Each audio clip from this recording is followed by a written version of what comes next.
Thank you very much for those wonderful questions. I think the rules of procedure is very key. It's the Bible or the Quran, if you want to call it, in every parliament, because it regulates and conducts parliamentary proceedings, and of course, it also helps to put the speaker or to make the speaker to have control over parliament, so that at least business of parliament could flow very easily.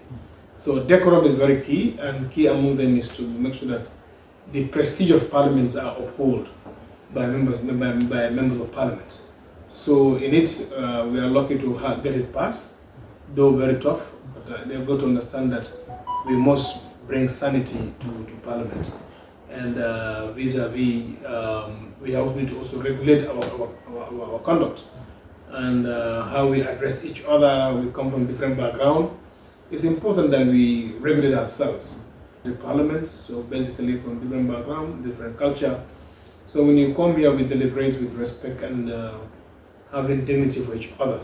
So let's help the parliament, because I realize when we have the French-speaking speaker and the way the French-speaking and Portuguese conduct themselves, and we have a speaker from an English-speaking country, you see the way they also conduct themselves.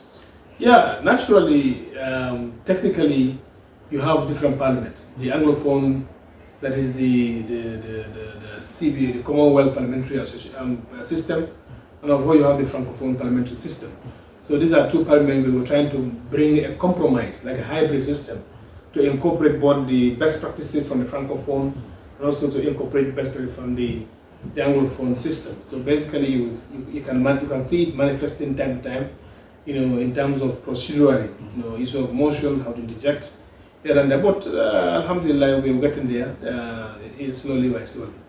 You chair this committee. Do you have the feeling that members of parliament are really okay with the rules and procedure that you've adopted? From my colleagues, it looks like some MPs were not okay. Yeah, generally, there is no law that you pass that will satisfy everybody, but you look at the general interest, and also the intent of the law.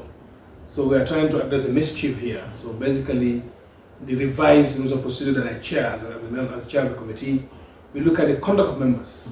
That you cannot be speaking in parliament, sitting down, addressing the chair. You cannot also be speaking in parliament using derogatory remarks, on your colleagues, MPs. You cannot also be in parliament talking because of the latitude of democracy. Of course, notwithstanding your democratic rights to freedom of expression, but does not also give you, the leeway to also abuse or direct insult to members of parliament. That's out of order.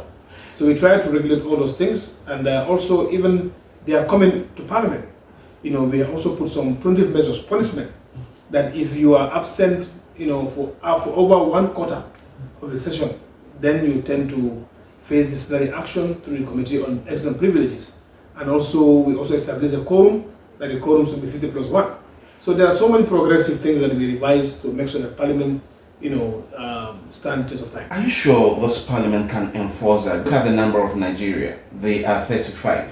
But you only find Honorable Abiante, First Deputy, and few of them over here. You think you can really enforce this rule to the latter?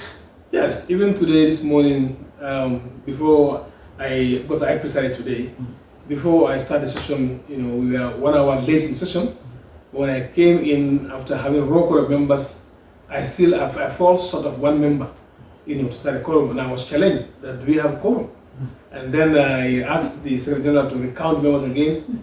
He recounted luckily by chance. We stood of one, but we saw him again, one member of parliament walking in. That was a saving soul. This is a concern, and that's why we are also talking to head of delegation to really talk to the member of parliament to really commit themselves time to this parliament. In as much as we have double representative role in national parliament engagement, and of course, and regional parliament, we should really, hence we opted to be members, we should really take some sacrifices to give it the attention it deserves.